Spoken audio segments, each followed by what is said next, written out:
দাগনভূঞা চলছে বিএনপি দুই গ্রুপের দাওয়া পাল্টা দাওয়া। ইতিমধ্যে দুই গ্রুপে দাগনভূঞাতে ইট পাটকেল শুরু চলছে। এখন এক পক্ষ রাজপথে মিছিল করছে, আপনারা দেখতে পাচ্ছেন। আমরা মিছিলের সামনে রয়েছি, মিছিল আসতেছে। আপনারা একটু শেয়ার করে সবাইকে দেখার সুযোগ করে দিন। তারা অলরেডি রাজপথে রয়েছে। এতক্ষণ আমরা কিন্তু দেখছি দুই পক্ষ কিন্তু দাওয়া পাল্টা দাওয়া মধ্যে রয়েছে।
দাগনভূঞা চলছে দুই গ্রুপে দাওয়া পাল্টা দাওয়া, ইট পাটকেল ছুড়াছুড়ি।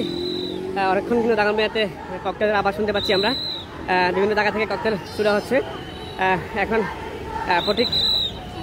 প্রতীকের লোকজন অলরেডি তারা মাঠে রয়েছেন, মিছিল সহ তারা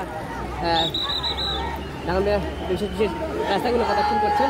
আমরা অনেকক্ষণ দেখলাম।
ভয় করি না বুলেট বোমা, গুন্ডা দিয়ে আক্রমণ চলবে না, মানি না মানব না, গুন্ডা দিয়ে আক্রমণ, গুন্ডা দিয়ে আক্রমণ, মানি না মানব না, অবৈধ কমিটি, মানি না মানব না, মানি না মানব না, অবৈধ কমিটি।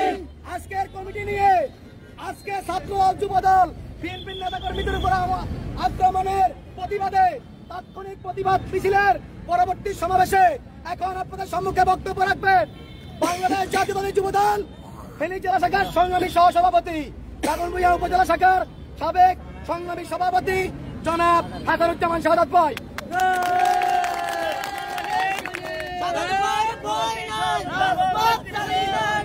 আসসালামু আলাইকুম। সম্মানিত উপস্থিতি, আপনারা জানেন গত মাসের 22 তারিখে একটা অবৈধ কমিটি এবং গণতান্ত্রিক একটা কমিটি দাগনভূঞা পৌর এবং থানা শাখায় দিয়েছিলেন। তার প্রতিবাদে আমরা প্রতিবাদ করেছিলাম, এখনো সে প্রতিবাদ আমরা অব্যাহত রেখেছি। যতদিন পর্যন্ত এই কমিটি বাতিল করা না হয় ততদিন আমরা নির্যাতিত নিপীড়িত নেতা কর্মীরা রাজপথে থাকবো। আগামীতে আপনাদেরকে আন্দোলন সংগ্রামে পাশে পাবো এই আশাবাদ ব্যক্ত রেখে আমি আমার সংক্ষিপ্ত বক্তব্য এখানে শেষ করলাম। খোদা হাফেজ। বাংলাদেশ জিন্দাবাদ। বাংলাদেশ